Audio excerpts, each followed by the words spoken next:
और एग्रीकल्चर जो allied sectors हैं उसकी ग्रांट्स पे मैं बोलने के लिए उठा हूँ। मैं एनिमल हस्बेंड्री से शुरू करूँगा।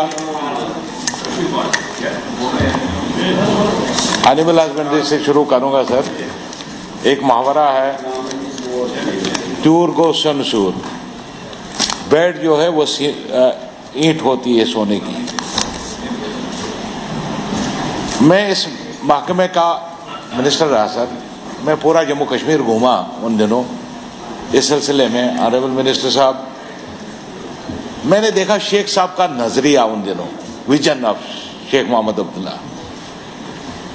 जितना इंफ्रास्ट्रक्चर शीप और एनिमल में है, शायद ना हेल्थ में है, ना एग्रीकल्चर में है, ना हॉर्टिकल्चर में, किसी भी डिपार्टमेंट में नहीं। जितना इंफ्रास्ट्रक्चर बनाया था, जितनी ज़मीनें इनके पास थी, जिनके पास जो ज़मीनें इनके पास थी, इंफ्रास्ट्रक्चर था, क्योंकि शेख साहब को पता था कि अल्टीमेट जम्मू कश्मीर के लोगों को अगर रोजगार मिलेगा तो सिर्फ इसी से मिलेगा। अल्ताफ साहब कमेंट्री बंद कर रहे हैं तो मेहरबानी होगी ना। कमेंट्री कर रहे हो आप तो हंसा भी करो, टेंशन में मत रहो साहब। ये एक अहम महकमा है सर, और हजारों करोड़ रुपयों का हम जो है इंपोर्ट करते हैं। मटन साल में, दूध इंपोर्ट करते हैं। आप पुलवामा को देख लीजिए, हमने उसको सेल्फ सफिशिएंट बनाया दूध में, और उसका वहाँ से दूध एक्सपोर्ट किया जाता है। तो इस महकमे की तरफ ध्यान देने की ज़रूरत है, और इसको कैसे हम आगे ले जाएं। आपके एक अच्छे कमिश्नर साहब हैं, जब से ये इस डिपार्टमेंट को हेड कर रहे हैं, काफ़ी काम किए इन्होंने और काफ़ी काम कर रहे हैं। आप भी माशाल्लाह you are a competent person, तो आप इस महकमे को आगे ले जाओगे। दो तीन चीज़ें इसमें मैं कहने की ये जसारत करूँगा अपने एरिया के मुतल्लिक। जैसे शीप यूनिट्स दे रहे हैं आप इन इलाकों में जो फारफलंग एरिया से, जहाँ कोई ना एग्रीकल्चर है, ना हॉर्टिकल्चर है, ना कोई और है, ना नौकरी है, ना कुछ है, सिर्फ निर्भर है इसी पे।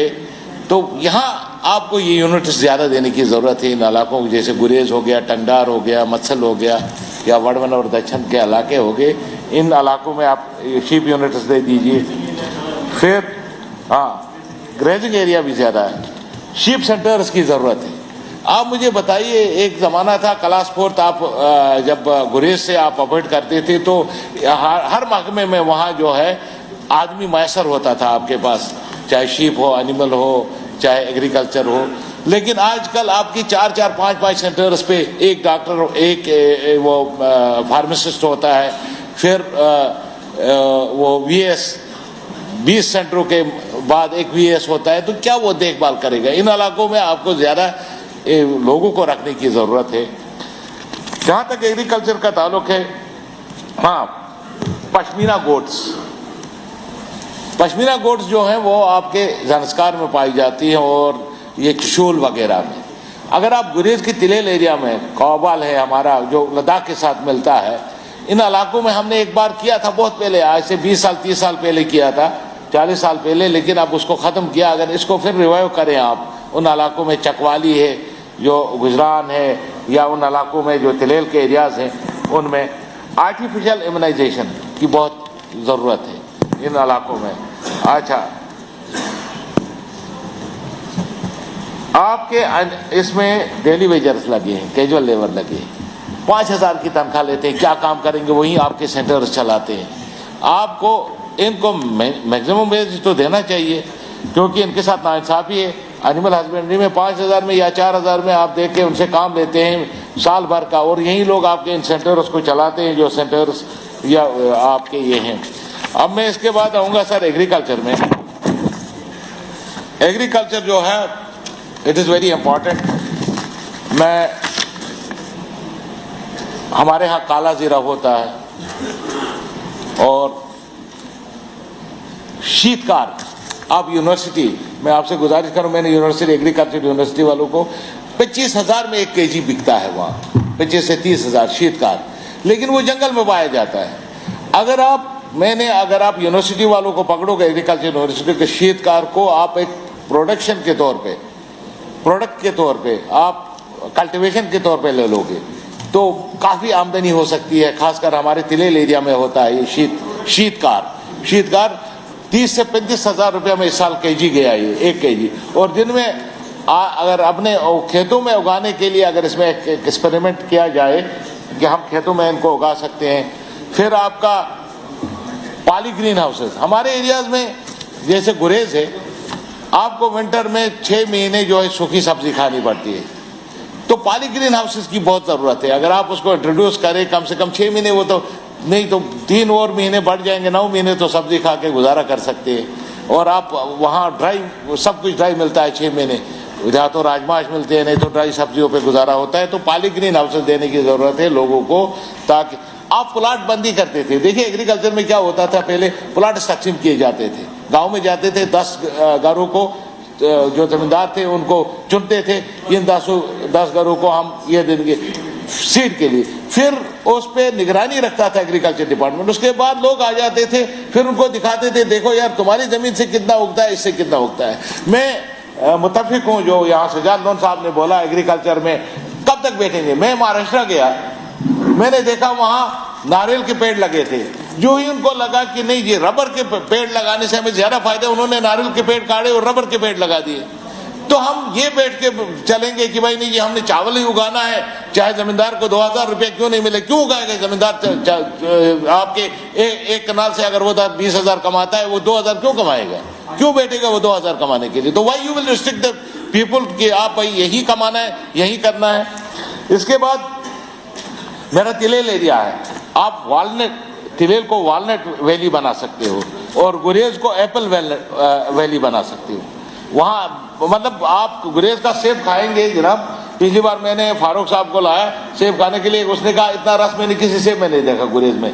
तो उस तरफ ध्यान देने की जरूरत है। फिर एप्रिकॉट है, लद्दाखी एप्रिकॉट है, वहाँ आप हेजलनट बना सकते हो आप गुरेज में।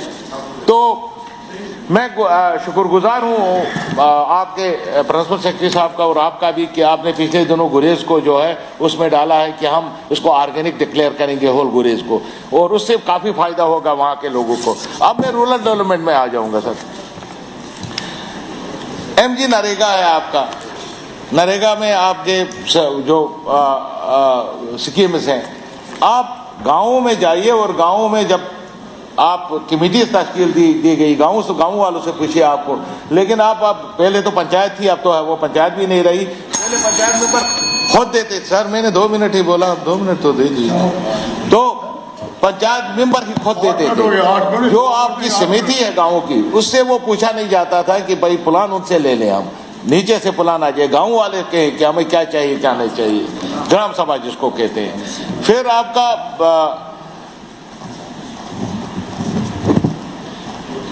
हाँ, आपका मैं बड़ा शुक्रगुजार हूँ, आपके सेक्रेटरी साहब का भी, आपका भी, कि पिछली बार आपने उन ब्लॉकों को जहाँ पिछले कहीं 10 साल से ब्लॉक डेवलपमेंट अफसर्स नहीं थे, आप लोगों ने वहाँ ब्लॉक डेवलपमेंट अफसर्स भेजे, जिससे वहाँ के लोगों को कम से कम फायदा होगा।